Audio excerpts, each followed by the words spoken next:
എല്ലാവർക്കും സ്വാഗതം. ഈ റിവ്യൂ ഇഷ്ടപ്പെടുവാണെങ്കിൽ ഒന്ന് ലൈക്ക് ചെയ്തും സബ്സ്ക്രൈബ് ചെയ്തും സപ്പോർട്ട് ചെയ്യണേ. അപ്പോൾ അബി ഭയങ്കര സന്തോഷത്തോടെ നവ്യയോട് പറയുവാണ്, എൻ്റെ ജീവിതത്തിലെ എല്ലാ വിജയത്തിനും കാരണം നീയാണ്, നിന്നെപ്പോലെ ഒരു ഭാര്യയെ കിട്ടിയതാണ് എൻ്റെ ഭാഗ്യമെന്ന്. എന്നിട്ട് കെട്ടിപ്പിടിക്കുമ്പം പെട്ടെന്ന് നവ്യ അങ്ങ് തള്ളി മാറ്റും. എന്നിട്ട് നവ്യ പറയുവാണ്, ഇതൊരു ഓഫീസ് ക്യാബിനാണ്, ഇവിടെ CCTV ഒക്കെ ഉള്ളതാണ്, അതുകൊണ്ട് അതിര് കടന്ന സ്നേഹപ്രകടനം ഒന്നും വേണ്ട എന്ന്. എന്നിട്ട് നീ നല്ല രീതിയിൽ വർക്ക് ചെയ്യുക എന്നൊക്കെ പറഞ്ഞിട്ട് അവിടെ നിന്ന് ഇറങ്ങി പോരുന്നു. നവ്യ ഇങ്ങനെ ഇറങ്ങി കഴിയുന്നതേ അബി ചിന്തിക്കുന്നത് മാളവികയെക്കുറിച്ചാണ്. അബി ഇങ്ങനെ ചിന്തിക്കുകയാണ്, കുറേ നാളുകൾക്ക് ശേഷമാണ് ബ്രില്യൻ്റ് ആയിട്ടുള്ള സുന്ദരിയായിട്ടുള്ള ഒരു പെൺകുട്ടിയെ കണ്ടെത്തുന്നത്. അതിനർത്ഥം ഞാൻ എൻ്റെ ഭാര്യയെ ഒഴിവാക്കാൻ സമയമായി എന്നാണ്. ഇപ്പോഴത്തെ എൻ്റെ ഈ നേട്ടത്തിന് കാരണം അവൾ കൂടിയാണ്, അതുകൊണ്ട് അവൾക്കൊരു സമ്മാനം കൊടുക്കണം എന്നൊക്കെ ഇങ്ങനെ മനസ്സിൽ ഓർക്കുന്നു. എന്നിട്ട് 2 ഡയറി മിൽക്കൊക്കെ മേടിച്ചുകൊണ്ട് മാളവികയുടെ ക്യാബിനിലേക്ക് വരുവാണ്. അന്നേരം മാളവിക ഒരു ഡിസൈൻ വരച്ചുകൊണ്ടിരിക്കുമായിരുന്നു. എങ്ങനെയുണ്ടെന്ന് ചോദിക്കുമ്പോൾ സൂപ്പർ അല്ലേ, മാളവിക എന്ത് വരച്ചാലും സൂപ്പറാണ്, അതിപ്പം നമ്മുടെ കേരളത്തിൽ മൊത്തം അറിയപ്പെടുന്ന ഒരു ബ്രാൻഡായി വളരുകയും ചെയ്തില്ലേ. ഇതുകൊണ്ട് ഞാൻ ഏറ്റവും കൂടുതൽ സന്തോഷിക്കുന്നുണ്ട്. കാരണം ഇത് ഇങ്ങനെ ഡിസൈൻ വരച്ച് ഒരുപാട് വലിയ ഡിസൈനറാണ് എന്ന് പറഞ്ഞ് അഹങ്കരിച്ച ഒരുത്തി എൻ്റെ വീട്ടിലുണ്ടായിരുന്നു, എൻ്റെ ഏട്ടത്തി എന്ന് പറയുന്ന ആൾ. അവളുടെ അഹങ്കാരമാണ് മാളവിക കളക്ഷൻസ് ഫേമസ് ആയതോടുകൂടി തീർന്നു പോയത്. പിന്നെ ഈ കമ്പനിയുടെ ഇപ്പോഴത്തെ ഈ വളർച്ചയ്ക്ക് ഒരു കാരണം മാളവിക കൂടിയാണ്. അതിന് നമ്മൾ കേക്ക് മുറിച്ച് ആഘോഷിച്ചുവെങ്കിലും GM എന്ന രീതിയിൽ എൻ്റെ കയ്യിൽ നിന്ന് ഒരു ഗിഫ്റ്റ് തന്നല്ലോ, അതിന് വേണ്ടിയാണ് ഞാനിത് കൊണ്ടുവന്നതെന്ന് പറഞ്ഞാൽ ആ ഡയറി മിൽക്ക് കയ്യിലോട്ട് കൊടുക്കും. അന്നേരം ഇതിൻ്റെ ഒന്നും ആവശ്യമില്ലായിരുന്നു എന്ന് പറയുമ്പോൾ വേണം, അതിൻ്റെ ആവശ്യമുണ്ട്, താനിത് മേടിക്കുക എന്ന് പറഞ്ഞ് കൊടുക്കുവാണേ. അപ്പോൾ ഈ കാര്യങ്ങളെല്ലാം പുറത്ത് നിന്ന് നവ്യ കാണുന്നുണ്ടായിരുന്നു. അന്നേരം നവ്യ മനസ്സിൽ ഓർക്കുന്നുണ്ട്, അവൻ്റെ യഥാർത്ഥ സ്വഭാവം പുറത്തെടുത്തു തുടങ്ങി. ഇനി മാളവികയാണ് അവൻ്റെ ഇര.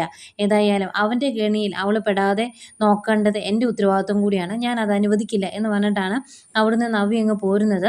പോന്നു കഴിയുമ്പം അഭി പിന്നെയും മാളവികയെ കുറേയൊക്കെ അങ്ങ് പുകഴ്ത്തുവാണ്. അന്നേരം മാളവിക തിരിച്ചു പറയുന്നുണ്ട്, സാറ് നല്ല കഴിവുള്ള ആളാണ് എന്ന് എനിക്ക് മനസ്സിലായി, അതുകൊണ്ടല്ലേ അതുപോലെ തന്നെ നല്ല കഴിവുള്ള ഒരു ഭാര്യയെ സ്വന്തമാക്കിയത്. ഞാൻ നവ്യ മാഡത്തിൻ്റെ കാര്യമാണ് പറഞ്ഞത് എന്നുകൂടി പറയുമ്പോൾ അതെ, അവൾക്ക് നല്ല കഴിവുണ്ട്, അതുകൊണ്ടാണ് ഈ കമ്പനിയുടെ വളർച്ചയിൽ അവൾക്കൊരു ഭാഗമാകാൻ സാധിച്ചത്.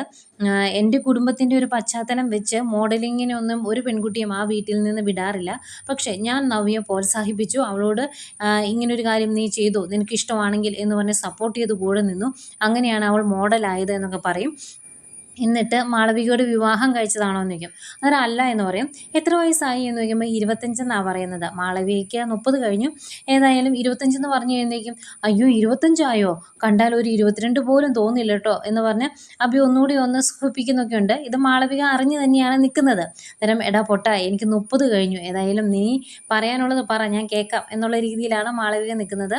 അത് കഴിഞ്ഞ് വിവാഹം കഴിക്കാത്തത് എന്താണെന്ന് ചോദിക്കുമ്പം വിവാഹമൊക്കെ ഒരു 10-30 വയസ്സ് കഴിഞ്ഞ് മതി എന്ന് മാളവിക പറയുമ്പം അഭി പറയുക, അല്ലെങ്കിലും ഇപ്പോഴത്തെ പെൺകുട്ടികൾക്ക് വിവാഹം കഴിക്കാനൊന്നും വലിയ താല്പര്യമില്ലല്ലോ.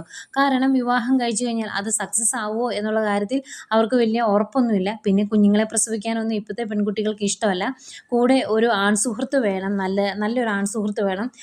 അതൊക്കെയാണ് ഇപ്പോഴത്തെ പെൺകുട്ടികളുടെ ആവശ്യം എന്ന് പറയുമ്പോൾ ഞാനും ആ കൂട്ടത്തിലാണ് എന്ന് മാളവിക പറയും. അന്നേരം അങ്ങനെ ഒരു ആൺസുഹൃത്തുണ്ടോ എന്ന് ചോദിക്കുമ്പോൾ ഇല്ല, ഞാൻ അന്വേഷിച്ചുകൊണ്ടിരിക്കുവാണ് എന്ന് പറയുമ്പോഴത്തേക്കും ഭയങ്കര സന്തോഷമാണ് അബിക്ക്. അബി പറയുക, ഏതായാലും നമുക്ക് ഈ ഫ്രണ്ട്ഷിപ്പ് മെയിൻറ്റെയിൻ ചെയ്ത് മുന്നോട്ട് പോകാം, തൻ്റെ ഏത് ആവശ്യത്തിനും ഞാൻ കൂടെ ഉണ്ടാകും എന്നൊക്കെ പറഞ്ഞ് പിന്നെയും ഒന്ന് സന്തോഷിപ്പിച്ചിട്ടൊക്കെയാണ് അബി ആ ക്യാബിനിൽ നിന്നങ്ങ് പോകുന്നത്. പിന്നെ കാണിക്കുന്നത് നവ്യയാണ്. നവ്യ നേരെ നവ്യയുടെ കൂട്ടുകാരിയുടെ അടുത്തേക്ക് ചെല്ലുവാണ്. നവ്യയ്ക്ക് നല്ല സംശയം ഉണ്ടായി അബിയെ, അത് പുറത്ത് കാണിച്ചില്ലെന്നേ ഉള്ളൂ. കാരണം DNA ടെസ്റ്റ് നടത്താൻ വേണ്ടി സാമ്പിളൊക്കെ കൊണ്ട് കൊടുത്ത് ഒരു ദിവസത്തിനകം റിസൾട്ട് പറഞ്ഞു ഡേവിഡ്. ഒരിക്കലും ലാബിൽ നിന്ന് അത്രയും പെട്ടെന്ന് റിസൾട്ട് കിട്ടില്ല എന്ന് നവ്യയ്ക്ക് അറിയായിരുന്നു. പിന്നെ അങ്ങേരുടെ സ്വാധീനം വെച്ച് അയാൾ അത് സെറ്റ് ചെയ്തതായിരിക്കും എന്നങ്ങ് നവ്യ ധരിക്കുമായിരുന്നു. എങ്കിലും സംശയം ഉള്ളിലുള്ളത് കൊണ്ട് അങ്ങനെ ഒരു DNA ടെസ്റ്റ് നടത്താൻ ഒരു കൂട്ടുകാരിയെ ഏൽപ്പിച്ചിട്ടുണ്ടായിരുന്നു. അവൾ ആ റിസൾട്ടുമായിട്ട് വന്നതാണ്. ഏതായാലും നവ്യ വന്നിട്ട് പറയുന്നുണ്ട്, നീ എന്താണെങ്കിലും എന്നോട് തുറന്നു പറഞ്ഞു, എനിക്കൊരു കുഴപ്പമില്ല, ഞാൻ എല്ലാം കൊണ്ടും പ്രിപ്പയർഡ് ആയിട്ടാണ് വന്നത് എന്ന്. നേരം പറയുന്നുണ്ട്, എടി DNA ടെസ്റ്റ് നടത്താൻ വേണ്ടി നമ്മൾ കൊടുത്തു കഴിഞ്ഞാൽ അത്ര പെട്ടെന്നൊന്നും റിസൾട്ട് കിട്ടില്ല, ലാബിൽ നിന്ന് കുറച്ച് താമസം എടുക്കുമെന്ന് പറയുമ്പം അതെനിക്ക് മനസ്സിലായി, അതുകൊണ്ടാണല്ലോ എനിക്ക് അന്ന് അവിടെ ഒരു സംശയം തോന്നിയത് എന്നിങ്ങനെ നവ്യ പറയും. എന്നിട്ട് പറയുന്നുണ്ട്, റിസൾട്ട് ഏതായാലും കിട്ടി, നീ വിഷമിക്കുകയൊന്നും ചെയ്യരുത്.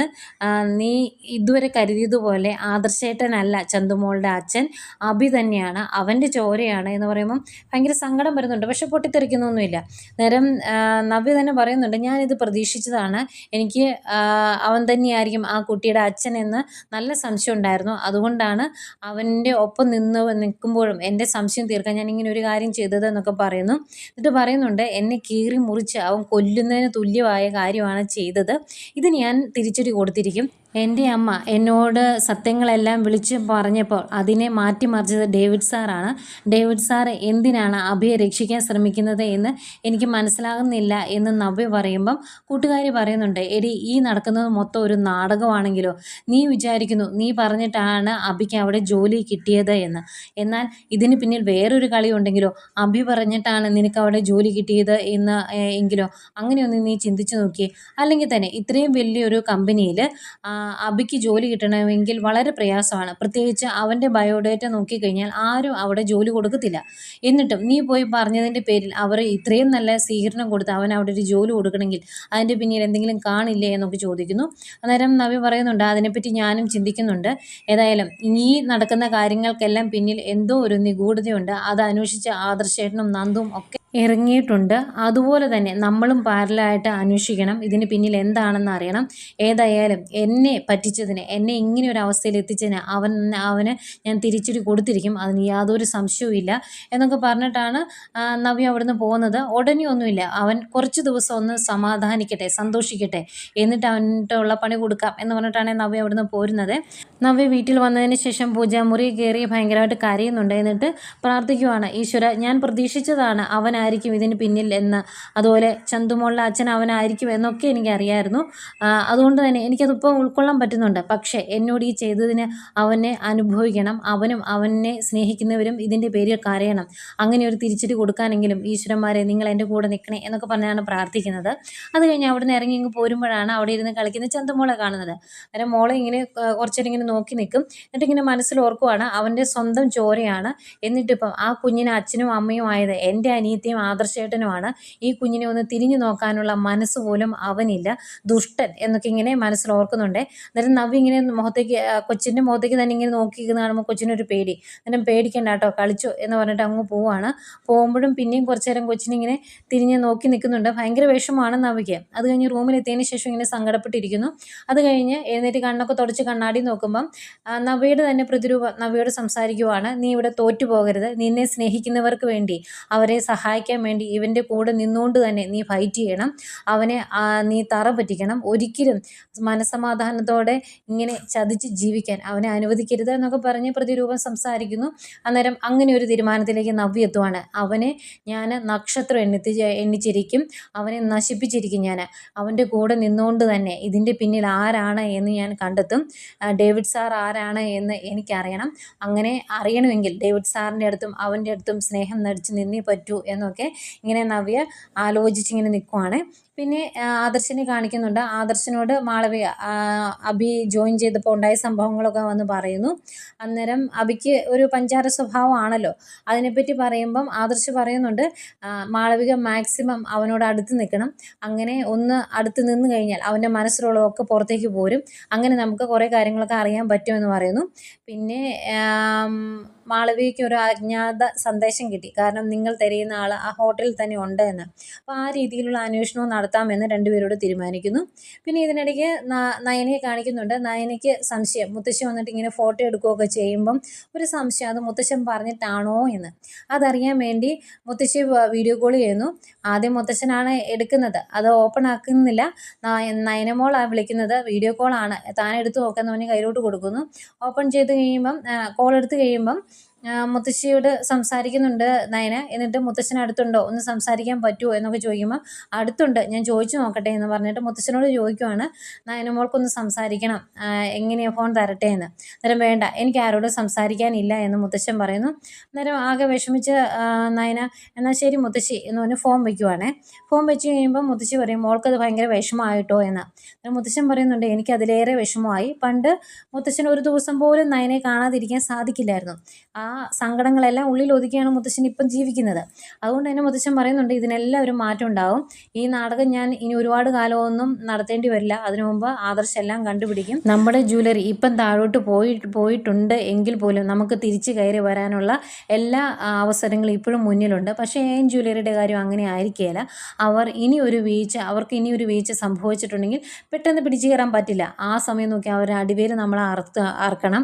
അത് നടക്കുകയും ചെയ്യുമെന്നൊക്കെ പറഞ്ഞ് മുത്തശ്ശനെ ആശ്വസിപ്പിക്കുകയാണ് മുത്തശ്ശൻ. പിന്നെ കാണിക്കുന്ന അനിയും നന്ദുവിനെയാണ്. അനി AN ജ്വല്ലറിയുടെ ഓരോ കാര്യങ്ങളൊക്കെ പറയുന്നുണ്ട്. അവിടെ സ്വർണ്ണത്തിന് ഇത്രയും വില കുറച്ച് കൊടുക്കുന്നത് കള്ളക്കടത്ത് സ്വർണ്ണം കിട്ടുന്നതുകൊണ്ടാണ്. അപ്പോൾ അതെങ്ങനെയെങ്കിലും തടയണം, ആ സോഴ്സ് എവിടെയാണെന്ന് കണ്ടുപിടിക്കണം എന്നൊക്കെ പറയുമ്പം നന്ദു പറയുന്നുണ്ട് എന്നെക്കൊണ്ട് പറ്റുന്ന രീതിയിൽ ഞാൻ നോക്കുന്നുണ്ട്. പിന്നെ ആദർശേട്ടനും നയനേച്ചിയും ഒക്കെ വേറൊരു രീതിയിൽ കാര്യങ്ങൾ മുന്നോട്ട് കൊണ്ടുപോകുന്നുണ്ടല്ലോ. ആദർശേട്ടന് എല്ലാ സഹായങ്ങളും ഞാൻ ചെയ്തു കൊടുത്തോളാം എന്നൊക്കെ പറയുന്നു. പിന്നെ അവിടെ MD ആയിട്ട് ഇരിക്കുന്നതിൻ്റെ ഒരു വിഷമമുണ്ട് എനിക്ക്. അതെല്ലാം ഉപേക്ഷിച്ച് എങ്ങനെയാലും അവിടെ നിന്ന് ചാടണം. അങ്ങനെ ചാടണമെങ്കിൽ ആദർശിനെ തിരിച്ചെത്തിക്കണമല്ലോ. ആ കാര്യങ്ങൾ സംസാരിക്കുന്നു. ഇങ്ങനെ കുറേ കാര്യങ്ങളൊക്കെ സംസാരിച്ച് കഴിയുമ്പം നന്ദു പറയുന്നുണ്ട് ഇന്ന് ഉച്ചയ്ക്ക് ഒരു ചെറിയ പാർട്ടി നവീനേട്ടൻ അറേഞ്ച് ചെയ്തിട്ടുണ്ട്, എന്നെ വിളിച്ചിട്ടുണ്ട്, നീയും വരണമെന്ന് പറയും. അന്നേരം അനി ചോദിക്കും അവൻ എന്തിനാ ഇടയ്ക്കിടയ്ക്ക് ഇങ്ങനെ പാർട്ടിയൊക്കെ അറേഞ്ച് ചെയ്യുന്നത്, അതിൻ്റെ ആവശ്യം എന്താണെന്ന് ചോദിക്കുമ്പം എടാ ഓരോ കേസും ജയിക്കുമ്പോൾ ഉള്ള സന്തോഷത്തിനാണ് ഇങ്ങനെയൊക്കെ ചെയ്യുന്നത്, ഞാൻ തിരിച്ചും അങ്ങനെയൊക്കെ ചെയ്യാറുണ്ടല്ലോ, പിന്നെ നീ എന്തിനാ ടെൻഷൻ അടിക്കുന്നത്, നവീനേട്ടൻ എൻ്റെ ഒരു നല്ല സുഹൃത്ത് മാത്രമാണ്, അല്ലാതെ എൻ്റെ കാമുകനൊന്നും അല്ല എന്ന് പറയുമ്പം എടി അവൻ്റെ അമ്മയ്ക്ക് പോലീസുകാരെ ഒന്നും വലിയ ഇഷ്ടമല്ല എന്ന് പറയും. അന്നേരം നന്ദു പറയും അതിന് ഞാൻ നവീനേട്ടനെ കാമുകിയൊന്നുമല്ല, നാളെ നവീനേട്ടനെ കൈ പിടിച്ച് ആ വീട്ടിലോട്ട് ഞാൻ കയറി ചെല്ലാൻ പോകുന്നുമില്ല, എനിക്ക് ഒരേ ഒരു കാമുകനേ ഉള്ളൂ, ആ കാമുകനാണെങ്കിൽ പക്വത എന്ന് പറഞ്ഞ സാധനം 7 അയലോകത്തൂടെ പോയിട്ടില്ല എന്നും പറയുവാണേ. അന്നേരം അനി ചോദിക്കും പിന്നെ എനിക്ക് പക്വതയില്ല, അപ്പം നിനക്ക് ഭയങ്കരമായിട്ട് പക്വതയുണ്ടല്ലോ, നീ ഒന്ന് പോടി എന്ന് പറയുമ്പോൾ അതെ നിനക്ക് ദേഷ്യം വന്നു കഴിഞ്ഞാൽ നീ എന്താ ചെയ്യുന്നതെന്ന് നിനക്ക് പോലും വെളിവില്ല, അതെനിക്ക് അറിയാവുന്ന കാര്യമാണ് എന്ന് പറയും.